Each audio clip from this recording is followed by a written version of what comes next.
का second part है। जब मैंने प्रेजेंटेशन यूनिवर्सिटी में फ़र्स्ट टाइम स्टार्ट की तो बेसिकली ऐसा था कि मैं नहीं दे सकती थी। जब मैम ने प्रेजेंटेशन के लिए बुलाया, क्योंकि उस दिन हमारी प्रेजेंटेशन की बारी नहीं थी, मैम ने कहा जो आज बच्चा प्रेजेंटेशन देगा या ग्रुप दे दे या कोई एक सिंगल बच्चा दे दे आके, तो उसके नंबर मैं ज़्यादा दूंगी।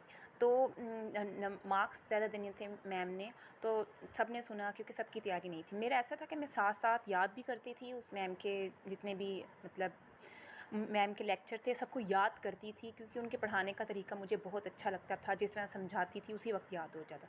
मैंने सब कुछ याद किया हुआ था, लेकिन मैं नहीं जा सकती थी। मैम ने कहा था उस ग्रुप के भी नंबर ज़्यादा हो जाएंगे। मैंने अपनी फ्रेंड्स को कहा मुझे आता है, मैंने याद तो किया हुआ, लेकिन मैं प्रेजेंटेशन क्या होती है, किस तरह देनी होती है, मैंने ज़िंदगी में कभी नहीं दी, मैं नहीं दे सकती।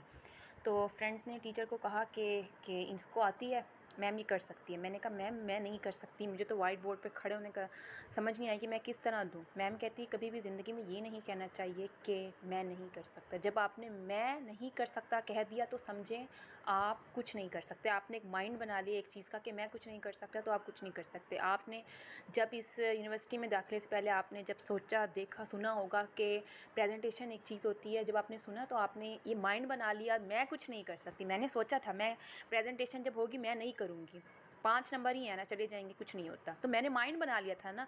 तो बेसिकली माइंड नहीं बनाना चाहिए कि मैं नहीं कर सकता। मैं बहुत कुछ कर सकती। जो वाइट बोर्ड पे मैं खड़ी हुई, हाथ कांप रहे थे क्योंकि फ़र्स्ट टाइम खड़ी हुई थी, पाँव कांप रहे थे मेरे। जब मैंने उठाया बोर्ड मार्कर लिखना शुरू किया, तो क्योंकि बेसिकली मैंने याद किया हुआ था, तो मैं लिखती गई साथ बताती भी गई बच्चों को। लेकिन आइज़ अट्रैक्शन, क्योंकि आप जब प्रेजेंटेशन दे रहे होते हो, किसी को समझा रहे होते हो, तो आपके अट्रैक्शन बहुत ज़रूरी होता है। उस वक्त ऐसा था कि फ़र्स्ट टाइम दे रही थी, इसलिए वजह से आइज़ अट्रैक्शन उसमें बहुत ज़्यादा थोड़ा वो हो रहा था, मसला हो रहा था। लेकिन अल्हम्दुलिल्लाह बहुत अच्छी थी। टीचर ने अप्रिशिएट किया बहुत ज़्यादा, इतना तारीफ़ की कि उन बच्चों की तालियां और टीचर का अप्रिशिएट करना मेरे कॉन्फिडेंस लेवल को बहुत बढ़ा दिया। और मैं कहूँगी कि टीचर का बच्चों के साथ बच्चों की हौसला अफजाई करना बहुत ज़रूरी होता है। एक टीचर ही बच्चे को बहुत आगे लेके जाती है, एक टीचर ही बच्चे को बहुत लो कर देती है। तो प्लीज़ जो बच्चा कॉन्फिडेंट नहीं होता उसको कॉन्फिडेंस में लाएं। मैंने अपनी ज़िंदगी में टीचर से ही कॉन्फिडेंस लिया। मैं आज अपने तमाम उन टीचरों को सलाम पेश करती हूँ जिनकी वजह से आज मेरे अंदर कॉन्फिडेंस आया है, वरना मेरा कॉन्फिडेंस बिल्कुल लो था। मैं प्रेजेंटेशन कभी नहीं दे सकती थी और मैंने एक माइंड बना लिया था कि मैं नहीं कर सकती। तो बेसिकली मैं उस टीचर को बहुत ज़्यादा सलाम पेश करना चाहूँगी जिनकी वजह से आज मैं यहाँ पे हूँ। मैं आज प्रेजेंटेशन देने के लिए आगे होती हूँ। तो बहुत उनके लिए दुआएं हैं। और मेरी ज़िंदगी में मैंने अपने कॉन्फिडेंस को बढ़ाया है। और आज उन बच्चों को कहूँगी प्लीज़ अपने कॉन्फिडेंस को कभी लो ना करें। जब लो होगा तो आप कुछ नहीं कर पाएंगे, ज़िंदगी के उस लेवल में कुछ भी नहीं कर पाएंगे।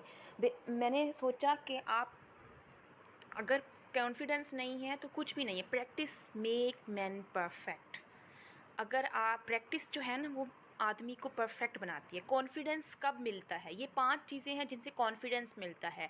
ऑब्ज़र्व करने से, लिसन करने से, अंडरस्टैंड करने से, प्रैक्टिस करने से, परफेक्शन करने से आपके अंदर कॉन्फिडेंस आएगा। आप कॉन्फिडेंस के ऑनर बन जाएंगे। कॉन्फिडेंस होगा तो आप दुनिया को फतह कर सकते हैं, आप कामयाबी को हासिल कर सकते हैं। आप में कॉन्फिडेंस की कमी नहीं होनी चाहिए। आप में कॉन्फिडेंस की कमी कब आती है? जब आप अच्छे नंबर ले रहे होते हैं लेकिन आप टीचर के सामने जाके नहीं खड़े हो सकते, बात नहीं कर सकते, आप डरते हैं। इट मीन आपके अंदर कॉन्फिडेंस की कमी है। आप इंटरेक्ट नहीं कर सकते टीचर के साथ, तो आपके अंदर कॉन्फिडेंस की कमी है। यही कमी मेरे अंदर पाई जाती थी बहुत साल पहले। मैं भी नहीं कर सकती थी टीचर